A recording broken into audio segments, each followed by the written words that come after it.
You know what you want to do. Just do it already. Oh sure, all the sour-faced pundits are warning of a national crisis if you follow through. All those bedwetting Republicans on the Hill are counseling patience and caution. Your senior staff is glued to their Twitter feeds, praying you won't hit send on something you can't take back. But they're not the ones who sit in that swivel chair, are they?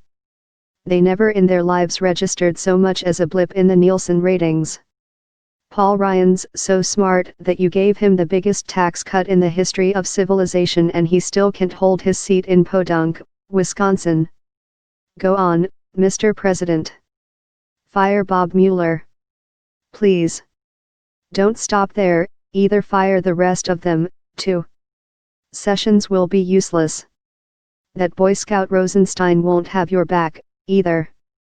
There must be something in the halls of the Justice Department that causes people to suddenly grow a conscience, like some goiter sprouting on the soul. Burn it down, Mr. President. Do what you really came here to do. Let's see how those Ivy League lawyers like taking orders from Attorney General Laura Ingraham and her new deputy, Michael Cohen. You said it yourself, this latest raid on Cohen, your most trusted personal lackey, was an attack on America. I couldn't agree more. The first image that jumped into my mind when I heard the news was Pearl Harbor. Many years from now, our grandchildren will mark the day of the Stormy Daniels raid with little shoebox dioramas of federal prosecutors marching into Rockefeller Center. What were they really after, anyway? Payoffs to paramours? Campaign finance violations? No, Mueller's aiming higher than that. Prosecutors sometimes talk about tickling the wire, by which they mean purposely freaking out witnesses who might be under electronic surveillance. You rattle the dumpster a little, and then you sit back and listen as the rats inside panic. My guess is that Mueller is onto the real stuff now, loans from Moscow laundered through European banks, clumsy back-channel connections to your meathead son-in-law, bullying from the Oval Office that might cross the line into outright obstruction. He's crossed the moat and breached the castle now. He's rummaging through the Hall of Armor. And what he's doing now is goading you. Tickling the wire. Pushing your buttons to see just how reckless your cronies can get. You and I know who Mueller is, Mr. President. Born in Manhattan, schooled at St. Paul's and Princeton. He played high school hockey with John Kerry. He even looks like John Kerry. He might be John Kerry, for all we know. Can't anyone around here take a joke? No, Mueller isn't just a prosecutor, he's the stand-in for all the blue bloods and public service types who never respected you, who never thought you belonged, who always thought you too coarse and outerborough, too much of a carnival barker, to join their clubs or sit on their boards. He's trying to destroy you, Mr. President. He thinks you're beneath the office. And if you're going to stop him, what better time to do it than now, just as Jim Comey's big memoir hits the virtual shelves? You don't need me to tell you what getting rid of Mueller would do to the Comey sanctification tour. This is what you're better at than anyone alive, commandeering the news cycle. This isn't hard. Look at all the people you've already fired. Priebus, Flynn, Tillerson, Price, McMaster, the list goes on.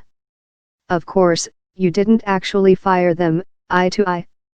That's something you only do on TV, when people are watching and you get to humiliate some wannabe TV star.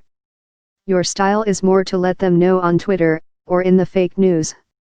Which is why I've theorized that you're a man of show business, not of action. I've said that other world leaders sense your insecurity and walk all over you. I've never bought the storyline about you as an aspiring tyrant because, when you get down to it, I don't think you really have the steel. So prove me wrong. Reprise Nixon's Saturday Night Massacre. Find your Robert Bork. Because here's the thing, Mr. President, all these responsible people frantically warning of a constitutional crisis. If you do this, they're afraid. They don't think the institutions of American democracy and jurisprudence are strong enough now to withstand the assault. They think the Republican Party you've annexed will prostrate itself in your presence, as it has for the entire last year. Even more than that, they don't believe in the voters. Their faith is shaken. They fear that Americans are so angry at the system, so dim-witted and disillusioned, that we'll accept anything that comes disguised as anti-elitism. They worry that you'll win, and America's claim to being a nation of laws will be lost. I don't. If I'm being straight with you, I think firing Mueller is your Waterloo. And this kind of clear-cut crisis may be exactly what we need. I think there are more than enough Republicans who genuinely believe in the bedrock principles of American government, and, not for nothing, who can see what your leadership is about to do to them in the midterm elections, and a solid majority of patriotic voters who won't stand by and watch another president try to strong-arm the judicial system. I think trying to shut down the special counsel and seize control of the Justice Department will be the thing that brings this entire Legoland of an administration crashing down on itself. So enough bluster, Mr. President. It's time to walk the walk. Because I'm pretty sure that all you'll have left when Mueller and Rosenstein and Sessions are all back at law firms basking in the public's admiration, are enough unshakable, reactionary supporters to just about fill a park in Charlottesville. Everyone else in your party will have moved on to President Pence.